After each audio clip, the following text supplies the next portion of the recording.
Warning, the following video might be too depressingly dark for some viewers. Viewer discretion is advised. There's something about Christmas time that is eerily unsettling. The joy and happiness in the air is a pleasant change of pace from the normally dreary London atmosphere, but the sugar-coated mirth that permeates the holiday feels so unreal. It is as if a tiger at the circus put into a silly little costume, and we, the audience, are supposed to believe this creature enjoys jumping through hoops. We know it would rather be mauling our children. Still, beggars can't be choosers. And I joined that time of year when everyone is a shade less nasty to each other. It's been a tradition for as long as I can remember for our family to get together at my grandmother's house on Christmas Eve. As an only child, I lived for these nights which enabled me to see all my cousins and feel a little less lonely. Even now, with most of us in our 20s or 30s, I enjoy seeing my family and catching up with them. In my old pickup truck laden down with gifts, I pulled out of my apartment complex and made my way to my grandmother's. Turning onto her street, I saw that the majority of my family had already arrived. I let myself in through the front door and was greeted immediately by some of the younger members of the family. Their innocent excitement brought a big goofy smile to my face. They scampered out to my truck to bring the gifts as I said hello to the rest of my family. After an hour or so of catching up, we all congregated to pray and eat our Christmas dinner. I found myself falling victim to the sickly sweet atmosphere the winter holidays are so famous for. I was laughing heartily at jokes that wouldn't have even brought a smile to my face any other time. I was with rapt attention as my youngest kin told me that all about what they had been learning in school or what they had asked Santa for.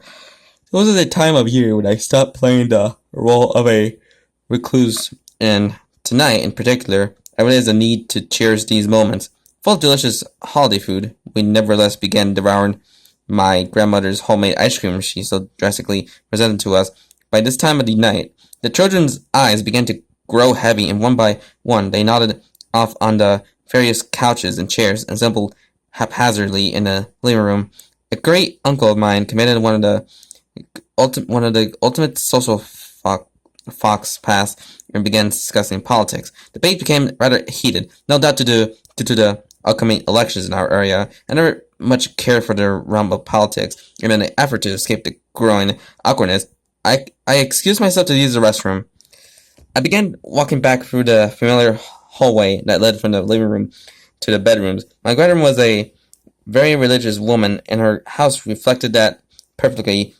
Everywhere you looked, your eyes would find crucifixes, angels, and Bibles. I myself believed in God, but did not worship with the fervor that my grandmother did. Lining the walls were pictures from a forgotten time, interspersed with paintings depicting various biblical scenes. A cross hung above the entrance to each bedroom, the beds looking immaculately clean as they waited for someone to make use of them. At the end of the hallway was a large mirror, which hid the door to the only restroom in the house. I smiled as I recalled how my cousin and I would sprint down the hallways towards the glass, amused by our reflected selves. Perched above the mirror was my grandmother's most prized possession. It was a beautifully rendered version of the Last Supper, but instead of the usual background, Jesus in a post holes sat amongst the clouds and angels. I had never truly looked at the painting before, so for the first time, my eyes feasted on how detailed and lifelike it was. As I began to turn away to rejoin my family, I could have sworn I saw a ripple play across the face of one of the angels. Fixing my attention back on the painting, nothing seemed to be out of the ordinary. It suddenly left me at the quick twinge of alarm I had felt. I again made to walk back down the hallway, only try as I might. My entire body was rooted to the spot. I began to panic, fearing I was having some sort of seizure. I could open my mouth, but no sound would leave it. Again, the ripple crossed the angel's face, until finally, it remained there. The face turned into a bubbling mass. Slowly, the angel began to transform before me. I could not even begin to comprehend the horrific abomination it was becoming, but I was fully aware of the effects it was having on my body. I could feel something dripping from my eyes, whether it was tears or blood.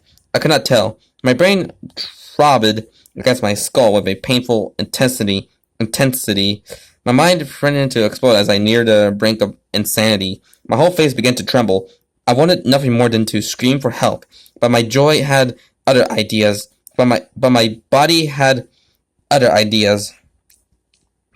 A fresh a fresh wave of horror washed over me as I felt my hands rise to my face completely of their own will. My fingers began scratching at my eyes, determined to rip them out. My eyes stayed open through the pain, my hands willing to do anything to make the ghastly vision in front of me go away. Anxious to stop this madness, my vision began to fade as my eyes gave way under the clawing. I collapsed to the ground, blind but still alive. The warmth of the blood pouring out of my eye sockets was my only comfort, and I was still unable to speak or move. Dear old grandmother will be too late in finding me as I suddenly bled to death in a crumpled heap on the floor. I woke in a stark white room. It seemed I had been sitting up. I had no knowledge of how I arrived here. As I struggled to grasp what was happening, I realized I was not alone. 5 beautiful angels stood before me, smiling as I looked at each in turn. I couldn't help but return the smile, realizing I must have ascended to heaven. I rose from the floor and immediately began to sob as the beautiful faces were disturbed by a familiar rippling. So that was The Last Supper. This is the last Christmas creepypasta reading video I'll do of this year. So yeah, overall, this is actually a pretty good story. Like, since this is like based on like a famous painting of The Last Supper by Leonardo da Vinci, and the story kind of did a good job on have like the more creepy side of the painting, with the angels is coming after the protagonist, and the protagonist pretty much dies from some serious condition, possibly like a heart attack or is like a brain hemorrhage. So then afterwards was like hitting hitting his head against the wall, which is kind of brutal. And the ending is kind of a bittersweet, since the protagonist can finally rest and he's in the heavenly skies. So there's that. And another thing, like, since there's like a lot of interesting details about this story, like the how the protagonist and the cousins pretty much are fascinated by the mirror, by the in the bath, like at the hallway. So there's that.